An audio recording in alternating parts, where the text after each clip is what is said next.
I do like taking it away from team fight presence. Yeah. Gamsu has hit some really big parallel convergence stuns. One that even pretty much turned that game, allowed them to take out Jankos before his ult. So unfortunately, the Ren smite combo wasn't available, and you saw what happened. Yeah, not taking away from Gamsu's performance, but in my opinion, it was like a win more pick. It was that everything else was being set up, and they secured the deal with the Echo. Lucian will also be banned away, and hey, there's the Azir. So hit the nail on the head on that one. So we are still looking perhaps at that first pick, Kindred for H2K. I don't think that actually changes the dynamic of the first rotation here, because if Alistar and Braum are both available, one gets through, the other gets through. You know, if we see one banned, it could, however, be the first pick, but I still think we're on for that first pick, Kindred. All right, so two things. This is the first time that H2K have had access to Twisted Fate all playoffs long.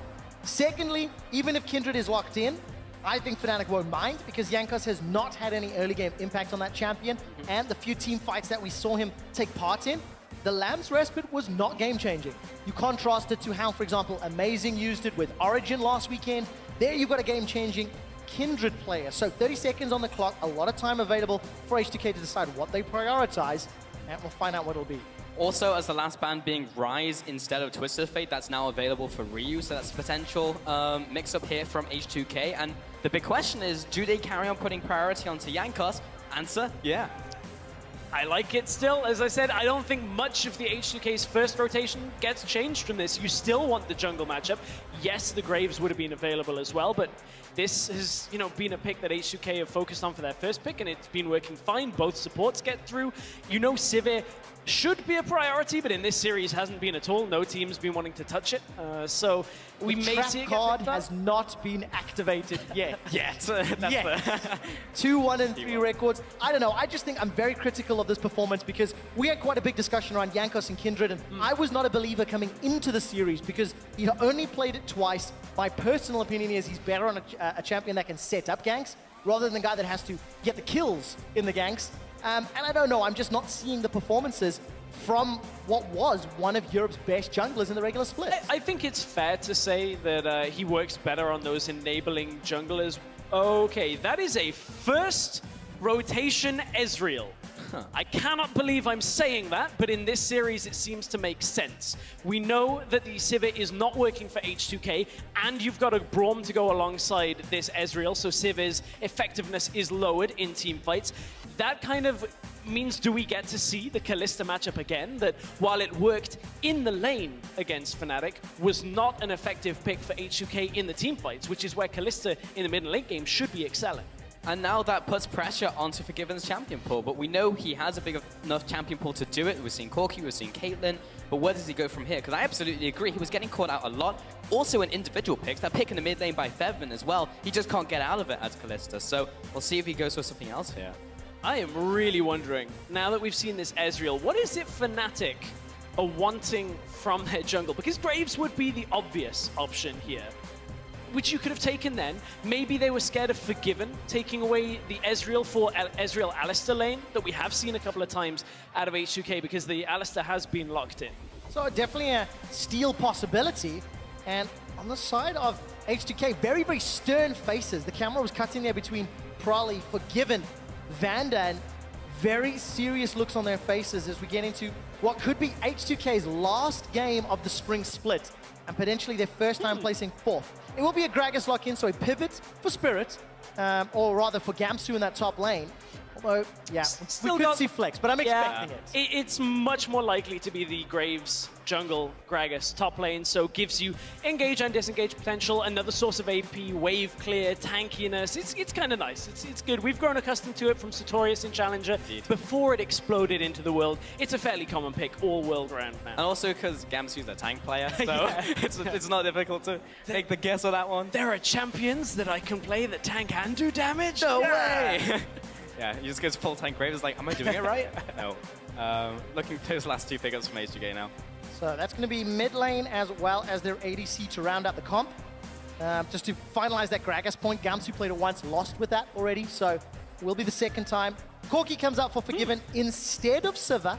This was an interesting turn in this third place matchup and that Lissandra finally. And instead of Kalista here, so with their mid lane, they go, let's set up fights with their AD carry. He's like, I want to poke people down, I want to siege, and then the Lissandra can maybe go in, set us up for the fight. So if H2K botch these fights with Alistar, Lissandra, Maokai, and Kindred, there are massive problems in this game because these 4 champions are so effective at diving. It is unreal. And somewhat the opposite of what yourself and the analyst desk were talking about. Not really that scaling, let's go even for long and just out-survive them. Last pick for Febiven. It will be a mid lane counter. He has run Kassadin once before. It is almost the quintessential Fnatic champion. Something that has been used by the organization in all of their years of League of Legends. Is that the reason why they run it, Trev? Yes, yes, it is attached to the name. It's the brand. They're just wishing that it hadn't have been like Shushei on Gragas back in Season 1, so they could have like Fnatic Kassadin, but it has been locked. The Kassadin for Febiven. This is the thing that we thought was going to get punished in Game 1 of the Vitality series when Fnatic just got pushed in super hard. Now you've got that side lane control. First game, we're going to see Fnatic with the double teleport here. Now, we'll definitely change up the dynamic, but that's exactly what you said at the very start of the day, that Febiven will always have those champions to counter out Rio. There we have it, final pick in this game on match point. Yeah, and I'm just a little nervous about the wave clear from Fnatic. It is okay, but it is not great, and I think if they get shoved in, it could be problems. And that's the thing, is the pushing potential from, if you look at the likes of a Corki where he wants to siege, you've also got the Kindred, the Lissandra's pretty good as well when you look at the push potential and the dive potential that H2K want to set up. Problem is, locking down a Kassadin is always going to be difficult. If you can hit him pre-6, it's kind of okay, but if he ever gets 2 kills, good luck. But you've got to take the teams into account here as well, because H2K are just historically, and from what we've seen today, just not good at team fighting. And now that they have this very good team fighting comp, you're right, if they fail here, then nothing will work. But you could also go for a different type of composition, but it's hard to in the current meta. Like, it's just a lose-lose situation. That's what it feels right now from H2K, and they can't think like that, but I know if I was in the situation, I would be. And the problem gets compounded more because H2K lost a series where their aggressive team fights and aggressive tower dives cost them games against Origin. Not only do they have to get over all of those problems, they also have to deal with this 6,000 person crowd in Rotterdam that is so clearly behind Fnatic. It is a mental challenge in every single regard for what could be the last game of the day. It's an uphill struggle, and we're now on match point. H2K, they are 1 loss away from Fnatic securing this series. And let's see if Febiven goes off in his hometown on the quintessential Fnatic pick, that Kassadin. Maybe we'll see some crazy stuff. But honestly, H2K, they've got to be looking at this game, saying to themselves, what's gone wrong in the last 2 games? How can we fix this? They've got themselves a little bit more of a simple setup for team fights. And that should, in theory, be easier to execute now as Fnatic have gifted you. They've gone like, hey, we'll take an Ezreal, we'll take a Kassadin. Let's see. Indeed, we shall. Fnatic going for this 5-man invade for the Vision in the early game. Took a couple shots from Jankos. And then that will equally mean that Forgiven and Vandal will get 2 wards on the bottom side, so you've got the lane swap wards, and Fnatic will be backing out now. No, they will not. They will be setting up a Fnatic death push over a ward. Well, are they just trying to do... observers. It's like everything that Fnatic's famous for is like, we'll pick the Kassadin, we'll do a death push. Everybody be quiet. Let's just don't give the game away. Fnatic right now, they're Forgiven, waiting. like, Febiven doesn't care, he's out. I'm opting out. It's like I'm done with this. I've only been on the roster a little while. Why do you guys do this? Why do you make me do these silly rituals? All right, we'll find out later, hopefully. But for now, it looks like lane swap is going to be initiated. The jungle has been divided in half, with Spirit and Gamsu currently holding hands. And Reckless and Clyde are going to be clearing out the Gromp before they make their steps out. Pretty exciting wave going on in the crowd at the minute as Vanda and Forgiven will find themselves uncontested in the bottom lane. So it is another lane swap game, of course. It is indeed. Fnatic and Gamsu, of course, taking away this blue buff, and their strong side will be on the left-hand side of the map. And they'll be controlling the wave. Hey, there is a lot about minion wave manipulation here in a lane swap. You gotta And do crowd it right. manipulation. Crowd manipulation. I'm kind of wondering, Cena, how Fnatic handle the second phase of the lane swap, because, their first phase was good. They came out ahead. They, did a decent job on the second wave, and So is the crowd. Yeah, they are. They've kept this going for quite a while, actually. That was a legitimate There's a victory. lot of energy still in there. Yeah, Usually it dies out in like the That's why I second love round. being in the round. Certainly provides a different dynamic. Yeah, because it kind of It dies actually on one makes it a side. lot easier to go around for the wave. But gentlemen, towers will be dropping shortly. Hey! Hey! Yes, sir. Hey! Actually, yeah. Are we on the other side? I think we're the other side. That's We fine, waved doesn't in matter. front. It was a 50-50. We right? tried. It was a 50-50. But let's take stock. H2K will be dropping the tower marginally ahead Yeah, it doesn't matter. Yeah. of Fnatic, so no real difference. Both top laners going to secure that additional local gold.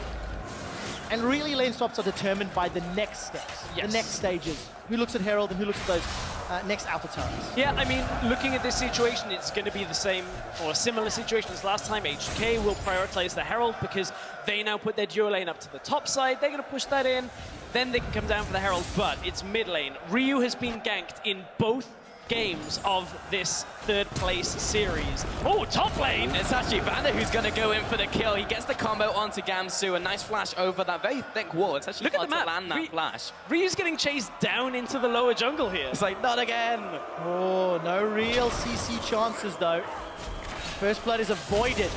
Dwarf Doom goes in, locks Clyde down in place. Yankees is coming to support. This is a 2-on-2 and Clyde doesn't have the damage to back. Here's it on. Vanda. There goes Wolf looking for more damage. Defensive flash over the wall. Vanda gets the headbutt pulverized onto Clyde. First blood secured by H2K. It's like, why is there an Alistair in my lane? But it's because that top lane trade happened and he was already in the right area. So well played by H2K. Very well played. As you look at how they grouped, they know Forgiven has the freedom top lane to push that in. They'll rejoin him later on in this lane swap phase of this play. But man, at this point, Ryu, all of the pressure was on him, and he goes, yeah, I've got my team behind me. It's all good. Now, flashes. Flash away from Fev. Yeah, Under risk. Alistair was coming in Yeah. from behind, trying to set something up. H2K change their picks and bans. They get a lane swap, and they are the ones playing on the aggressive foots. That's the key thing here. They're playing extremely aggressively, but Fnatic were the ones who actually invaded into the jungle first. And this is one of the things that I am actually quite liking Ryu's Lissandra for, and just in general Lissandra play, is you can set up the start of these fights very effectively, and from here, it's a done deal. For Fnatic fans, they may kind of, sigh there. A sight of Clyde getting picked off is one that, at least once he joined the team, was something that people have become accustomed to seeing. Started to be tightened up a little bit, but maybe regression here in Game 3. They've gone back to an old setup with their picks and bans and an old start to the game for Fnatic as well. But if you're a Fnatic fan, you can be like, well, it's just unlucky Alistair happened to be there, because he was really the reason they picked up that kill, because he was coming down from the top lane trade. Haven't spoken to a lot of pros. Unlucky is the exact Yeah. reasoning for that momentary play. Regardless, Fnatic will even out the tower trade, so there's still 1,000 gold down, thanks to the CS advantages for both mid and top on the side of H2K, and obviously the first blood gold, which will be helping them out. I want to take a look at how Fnatic decide to play. They're once again from behind. They're once again in a team comp that can get pushed in lane, and they got limited wave clear. Yeah, very limited wave clear, especially early on here. Of course, Ezreal, True Shot Barrage is going to be used fairly effectively off cooldown every time it's available, but in between those points, Reckless doesn't have the greatest ability to actually hold mid lane. He'll sit in mid as this game opens up. We'll see Febiven go to the bottom lane. We'll see Gamsu stay up on top and kind of alternate depending on who their lane opponent is. And Fnatic will just sit their mid lane with a duo and go, okay, try and push in. And in this game, I actually think H2K will just ward up the sides and dive. That was good timing on the ward from Jankos. Had he gone into the bush, he probably would have been dead. Fnatic was setting that up. You can usually tell, like when the Ezreal starts putting Essence Flux onto his team, it's like he's got to go for a fight. Well, talking about going for a fight, Jankos is looking for one in the middle lane. Here they go. Already 6 though. That's locked in place by the tomb. Easy pickup for Jankos. That was the tower dive you were talking about. Tower diving by the numbers. Just completely go in, take one person down. Spirit had no chance, no flash, nothing to save him. Easy kill. Just perfect play from H2K, and they're just speeding up their game, which is what the analysts were saying, what we were saying on the caster desk. You have to try and challenge Fnatic. I just didn't know if H2K had it in them. Apparently they do. Yeah, at least for the first 7 minutes. 2,000 gold advantage for H2K. That's going to get extended even further once that mid tower goes down. Reckless is like, oopsie, didn't want that trade. Because Forgiven comes out in a better scenario, and there we go. nearly 3,000 gold, H2K have a lead. And when you look at the timing on this, we're only just past 7.5 minutes. Normally a mid-tower and a lane swap goes down on average around 19 minutes in the EU LCS here, at least in the regular split. So now we're seeing this H2K aggression earlier on in this game. They've cracked that all-important mid-tower. You can get the vision control down now, constantly look to move between lanes and set up the lanes that you want here. You only have one teleport available, but that's one more than Fnatic have right now. Hey, and maybe Jankos had a cup of coffee between these games because he's 2-0. He is a guy who is famous for his early game impact. He picked up first blood, and he's continuing to apply pressure and find weaknesses in the Fnatic game in this match 3. I find it funny you talk about Jankos and he just like pulls his sleeves up. It was business time for Jankos. Well, return of the First Blood King. He's finally back. And 2-0-0 in this game. Large impact, again going for that Devourer. Is it like Prolly lifts him up on like a rock formation?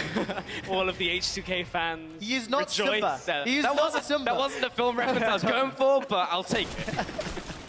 Regardless of that fact, Fnatic now have to play from a very big deficit, and the double teleports from H2K can be used to extend this lead if they don't botch the plays. And they've had a very good start thus far. We're approaching 10 minutes. H2K stamping some control in this bottom lane. Look, again, Forgiven farming while the rest of his team clear out the jungle nearest to him, and Odo's left alone to deal with Gamsu up top. Yeah, at this point, you know, speaking about H2K and their team fighting, I mean, from this series alone, you'd have enough to fill an episode of Botchamania at this point, but H2K are looking to push down on the bottom tower here. This is the kind of thing they need to do, however. Look at Fnatic grouping behind the tower. Two-shot barrage comes out, but H2K have this. Yeah, it's actually not enough to clear the back line of minions, which is really unfortunate because that allows them just to take down the tower. 9 minutes into the game, almost a 4,000 gold advantage for H2K. If they can convert this into an early win and continue to keep pushing in, we could actually open up this series. Yeah, that's what H2K are going to be hoping for. But they are still very, very far from that Fnatic Nexus. It is 4 towers to 2, and H2K have inner turret available, both the top and middle lane. And some good vision to allow H2K to secure a very safe dragon. We're starting to hit item breakpoints as well. Ryu, Abyssal Scepter in the mid lane, opting to, away from the Rod of Ages. Bot lane, of course, Triforce is going to be the item of choice for Forgiven. Top lane, Oda Wame going towards Spectre's Cowl against Gamsu, but we haven't really spoken about the top lane because they're 2 tanks and they don't really do anything. Yeah, I feel a little bad for Odo and Gamsu. The only time we've watched them in the series is they've been bashing heads, but not really in threat of killing one another. It's going to be a similar scenario.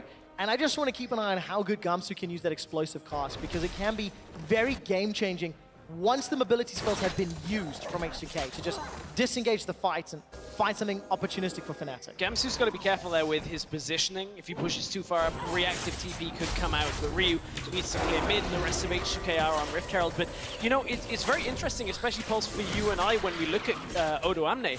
As a player, typically he's been one of the ones in legacy teams to look to break a tank meta all the way back in Season 3. You and I casted him when he was on Cloud9 Eclipse, and he was one of the very first people to look at the Trundle into Shyvana matchup before it exploded worldwide. He was one of the leading charges, and he hasn't been able to do that in this tank meta.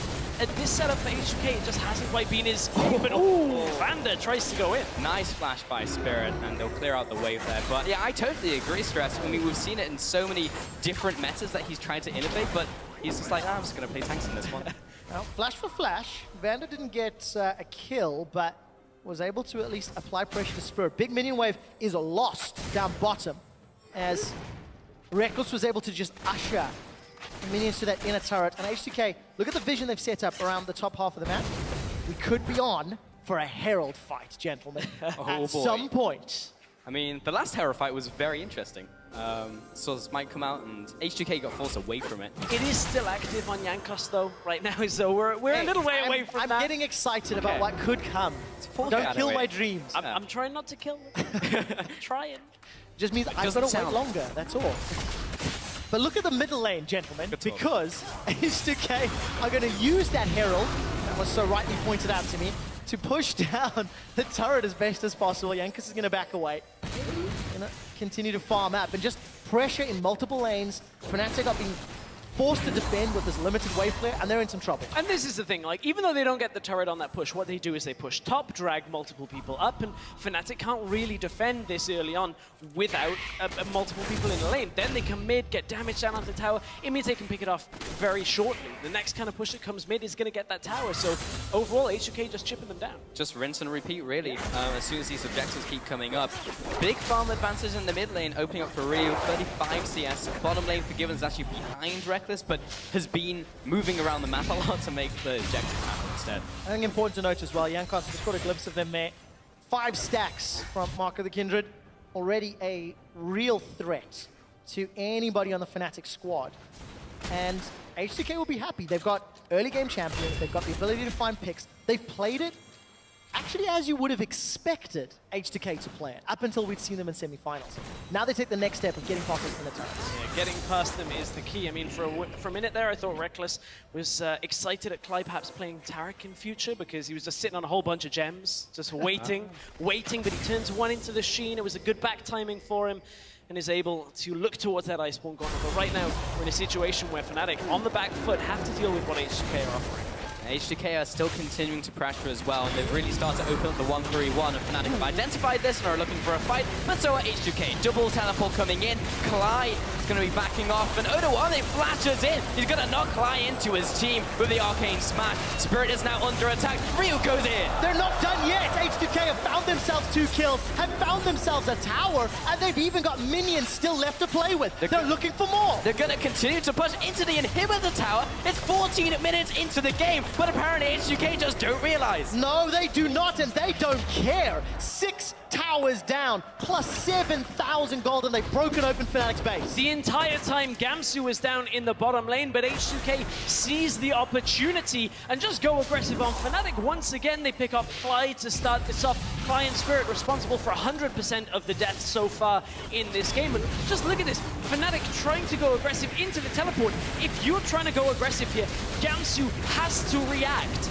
Gamsu cannot allow you to go in, because against double TP, that is your bread and butter. You have to group with 5, and H2K just go, okay, try us on the size, bring in the other 2 members, and suddenly they win the fight before Gamsu could ever have even thought about being there. But why? Because Gamsu had TP. Yeah. Like, they went for that play, and it was like, well, we have 4-1, and they have a 1-3-1, so we're going to engage and have Gamsu surround them. Nope. I don't know why you wouldn't do that. I don't have an answer for you, unfortunately, Pulse. That comes to backfire for Fnatic. No trigger pulled, and they're in trouble. Down 7K at 15 minutes, which is crazy. Forgiven's already picked up the package, got that Trinity Force completed, and a BF sword. In comparison to the stacking Manamune and Sheen, significantly more powerful than Reckless at this stage. But you've got to maybe look at the comparison now between this series and H2K series versus Origin, where H2K didn't have the best game 1, Fnatic? Well, Rip. so please do continue. Didn't have the best game 1 for H2K, and then game 2 was rocky. Game 3, they just show up and it's just like, okay, we're just going to win this game, get back on form. Unfortunately for them, it wasn't the win of the series for them, but man, H2K, they're showing us what they can do, given the right tools. Yeah, and also maybe Fnatic just drawn into this series where it's like, we just need to do the same thing over and over, and H2K have finally identified that, but great mental fortitude as well from them as well, not just tilting. Maybe they tilted and went 360 and then are untilted. The complete 360. Yeah. Which in this case would actually put them back to where they started in the top case. Regardless, Gamsu, I think, giving some respect to Vander. The moment Vander showed in lane, Gamsu threw the ultimate down. Vander has already played very aggressively this game, looking for those flash headbutt pulverize combos, and not going to be falling prey. Gamsu, Dragon number 2 picked up by H2K, completely uncontested. And it's at this point that you have to look at it. How much did Fnatic really give away in this pick and ban phase? They first rotation in Ezreal, which basically says, well, please don't pick any early game. Which they got away with before because they were playing a different playstyle with the Azir, you know, being able to wave clear mid. And then they lock themselves with a last pick Kassadin. I mean, come on, if anything's screaming like, just go aggressive early at us, it's that. I mean, you lock in 2 scaling carries, and man, H2K just go, okay, we'll play Lissandra, we'll play Maokai, we'll play Alistar, it's good. I mean, they have the cushion right in this series because they need to win one more game, but you just want to end it. You don't want to try and play around, you don't want to just try and style on your opponent, you just want to finish off the series. And yeah, there was some curious decision made in pick and bans. Yeah, it is very different. And I also have to give some props to Jankos. I called him out quite heavily for that Kindred first pick. It didn't work in games 1 and 2. It is so clearly working now in game 3. And this is a good demonstration of what Jankos can do when H2K have a good game plan that they all execute as a team. But this is one of the reasons why picks like Kindred and Nidalee work so well right now in the Graves, is because you look at these lanes, Maokai, crowd control, Lissandra, crowd control. Great, you've got an Alistair in the bottom lane if you need to go there as well. So the facilitation comes from strong lane crowd control, and that allows Jankos to get the damage off. In previous games, perhaps he just wasn't really feeling it with the Ryze there. Yes, Ryze has crowd control, that is not what I'm trying to get away from, but Ryze certainly was losing as well. then certainly this is a lot more comfortable from H2K to be aggressive, rather than just trying to find aggressive openings. A significant difference when you see the strength of those lanes, because Febiven was able to bully Ryu in those earlier games, plus the added ganks really made Ryu's life difficult. Rift Herald has been picked up. There's vision being placed in the top quadrant of the jungle in H2K. Hey, let's go back in time. They're looking for a dive. Ryu does not follow the glacial path through to completion, and instead H2K just do the best they can. Clyde playing on the front foot to defend the tower. Tower is being dropped very low. Vander forced to use Unbreakable Will, and Fnatic have engaged. They'll back away real quick, but they did manage to get the chip damage on the tower, and that's all H2K were really looking for. But the timing is very awkward for H2K. Ryu had the goal to finish his Zhonya's Hourglass, so he's actually wanting to back right now. He's like, guys, let's not do any stupid fights, because I've just got my Zhonya's. There it is. He just crested 1050, so, I mean, he's like, oh, well, I've got this claw, and it's kind of going in, but I don't want to die, because then I'll look like a fool. Yeah. So, but this does now slow H2K. They will be fine, because they got the teleport available for Lissandra, but they can look to engage like that at another time. Definitely pulled out. Jankos, he's going to be finding Clyde, but Febiven as well in this game, it's like a different kind of late game threat, because you have Caston, you stick him in the side lane, and generally he just like wins against anyone in that long lane. Last time it was Azir, and you go into team fights and he just murdered everyone. So Fnatic's late game is very different in this game. Of course, for Jankos, 19 minutes in, 7 stacks on his passive. Sated Devourer just completed as well. That is a terrifying carry that Fnatic have to try to deal with, and their front line is simply not tanky enough yet. Spirit has a Hex Drinker and Swifties. Like, he's gonna melt. Because, I mean, realistically, you look at this team fight. Ryu goes in, he ults himself, he Zhonya's, Jankos ults on him, you've got a Maokai for damage reduction. There is no real clear threat outside of Forgiven, who's going to be on Corki and sat further back in this team fight presence. There's no real threat to pick off if you're Fnatic. It's so difficult to kill anybody from H2K in the initial fight that they just kind of kill someone to win. We'll find out if Fnatic can find that opportunity. They're still down 7,000 gold at 20 minutes. On the third attempt at taking that inner top tower, H2K secure it, meaning there are no more towers to fall outside of Fnatic's base. And H2K have done a very good job of keeping the deep vision, of keeping Fnatic defending, and you can see in the CS totals falling behind in almost every regard except for Spirits. And Fnatic now are just in a really tough situation. 7 towers over to H2K now, and they're constantly just in the jungle, warding up, going from lane to lane, and just trying to probably just take down this last inhib, well, the first inhib that is now exposed in the mid lane. Right now, though, it is the danger zone for H2K when you look at it, because this is where they've struggled at this point. And, I mean, at this point, really, H2K have got to look for the aggressive options where they can look for objectives. They don't have the Kalista.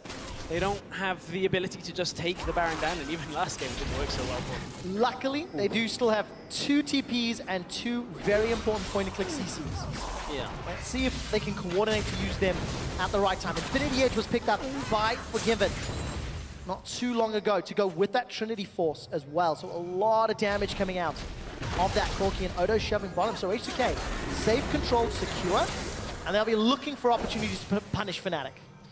They've been very close to death there. It's so difficult to play the situation as Fnatic because you really want to defend this in here, but H2K, they have so many ways to just instantly pick someone up with like Lissandra, with Maokai. If you step an inch too forward, you're probably just losing this game. Yeah, 1 inch from Fnatic. If they step over the line, Ryu or Odo, they'll look for the target. Look at those claws of doom being thrown out by Ryu.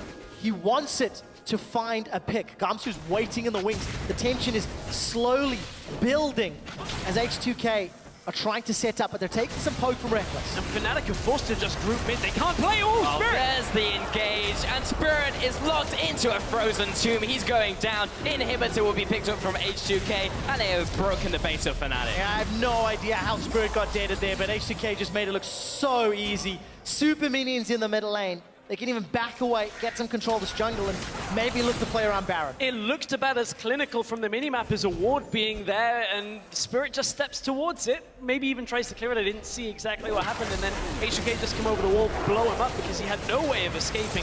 That's going to mean the Baron attempt here from H2K is on, and with Spirit 5 seconds away, this would have to be a massive mistake. Dropping very low, true shot barrage.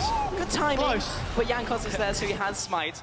That would not be a smite you want to mess up in this series, but Baron goes over to H2K, got those 2 dragons as well. And the audience is stunned here in Rotterdam as H2K extend their lead to 10,000 gold. 100% kill participation for Jankos.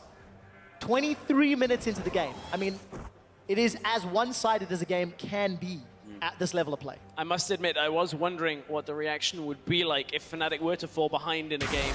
You know, it's one of the great things about having a large crowd. You can kind of, each crowd has its own personality. You know, in rugby, Croke Park goes quiet, silent to give the respect to a kicker. And here, clearly behind Fnatic, but unfortunately, Fnatic not ahead in this game. We'll see if they can find an opening. It's going to be tough here with H2K with this Baron. Very, very tough. I mean, looking at the ways they can bounce back into this game, like Caston really can't go on the side lane now. They're now looking into team fights getting drawn into that because H2K will force them, and they have a team fighting composition. So Fnatic, again, if they get caught out, like Spirit was, they'll just lose more and more of the base as Odoamne goes in. He's tower diving, the tower's down! Already an objective secured by H2K. Teleport for Gamsu defensively, but he's running around saying, what do I do? Who do I look for? The answer is Jankos. He's got the first kill of the fight for Fnatic, but Spirit's locked down. H2K looking to find another. They won't be able to shut him down, but they'll be content with the fight and the base from Fnatic. They'll back off. They take down the inhibitor. The rest of the minions are flooding in. Had they not lost Jankos there, maybe they could have pushed for more. But that was a 1-for-1. But ultimately, more inhibitors going down. And Febby just could not find the angle to get into that fight to deal damage. There's too much going on with Ryu's crowd control. Odoamne in there. Yes, Jankos got picked up because it was Gamsu coming in from the side, blasting him away. So let's take another look. Twisted Advance came out from Odo onto Clyde. Reckless manages to get himself back and out of the fight. But this TP from Gamsu, and he TPs in, doesn't instantly have the option here. You can see there we go, off to the side goes Jankos picked off, but it's still a win for H2K. They get a second inhibitor down. And at this point, it's going to be so difficult for Fnatic to come back into this because it would take a monumental error from H2K in this kind of situation. H2K just want to fight. They are so far ahead. This is a lose-lose situation for Fnatic, though. They step forward, someone gets caught. If they go for a team fight, they still lose because H2K are 1 so far ahead and have team fights. In this game, they just, as you said, Stress, they have to wait for H2K to mess up. They fell too far behind too early on, and H2K, they're looking for one more dive. This will not be a mistake for H2K. They've broken another tower down. The inhibitor will fall shortly thereafter, and Ryu's taking a lot of damage from Fnatic, but it simply will not matter. It's a 5v4. Supers are inside the base of Fnatic, and H2K with the Baron buff. We're going to be looking to finish this one off. It just wears off in the last few seconds. And a teleport coming to re-engage. Nah, they're going for round 2. They have the minions coming in. They're just trying to set up the waves. And Ryu, he's looking for someone. But that's the great thing about sending Lissandra back is with Home Guards, you can very easily find a target who doesn't expect you to go in there. Yeah, Ryu just wants to be in the picture as this game ends. At this point, it's like, I got this, guys. H2K just waiting for the situation to go in. And they may have found it. Gamsu's taking a lot of damage, and he'll be killed before he can even use the ultimate. The Nexus turret will be the target for most of H2K. Lamb's Spike gets thrown down from Jankos to buy time, and Forgiven's buying all the time that H2K need. This is the first game in the series that H2K look to be picking up. The fight's not over yet. But they're dropping so low. 3 people go down. Shut down over to Forgiven. Double kill for Reckless. Odoamne, the only one left alive, and that is 5-4-1. Triple kill to Forgiven. Fnatic will not go down without a fight, and despite being behind, they hold on for at least one more fight. The slight overstep by H2K trying to end the game too quickly, and Fnatic have punished them for now, but Fnatic are locked inside their base right now. All three inhibitors are down. There are double supers coming through, and this was the fight that brought some breathing room for Fnatic. You can see, look, H2K just trying to push up to take that second turret down. Ryu did not have his survival tools available, and this is the dangerous point for a Kassadin, for an Ezreal in these fights where they're able to get up kills. All of the kills from this fight went over to the carries of Fnatic, but you are entirely correct with the inhibitors being down. Mid lane has respawned, and there is no Baron available yet for H2K. It had only just dropped off them for that fight. So it means H2K's real only place to go is that middle inhibitor. They will have to think twice about fighting Fnatic again, though, but still H2K have a good lead in this game. And Fnatic holding on by a thread in this game. But yeah, there's only one place to go. That's the mid lane. And here's the teleport from over one lane. That means that Fnatic can't go up as one or two people because they'll get caught. So inhibitor goes down. H2K just need to play this safe because they still have all these super minions flooding into the base. So realistically, Fnatic can't fight them. And there's those two Nexus turrets alive. Oh, we'll find out if H2K Dead. look for a target. It's an engage from Gamsu. He's managed to throw Jankos to the front line. Featherman waiting in the wings, but H2K have too strong a front line. And there's the package. Forgiven sends Fnatic reeling. It's H2K with 3 kills. Forgiven even survives, and Reckless is forced to run away. The Nexus will be going down, and H2K will not go down without a fight.